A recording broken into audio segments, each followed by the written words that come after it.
After a hugely successful first showing last year in Melbourne, the Workplace Health and Safety Show will head to Sydney's International Convention Centre on the 22nd and 23rd of May 2019. Hi, I'm Tim Webster. The official trade show of #SafetyScape, the Workplace Health and Safety Show, will be a two-day live interactive experience that brings together industry leaders and top brands for all workplace safety disciplines.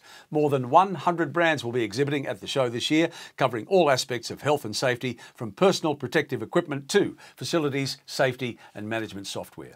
Key education providers will be on hand to explain the latest in safety training, including St John Ambulance, defibrillator demonstrations and a CPR challenge. And once again, the show will be featuring a free-to-attend educational program with two concurrent health and safety streams addressing key topics from mental health in the workplace to industrial manslaughter. And a further series of free open forums will explore some of the hottest topics in WHS for 2019. And you can find out more from the show website at all the W's, WHSshow.com.au, where you can also sign up for your free registration.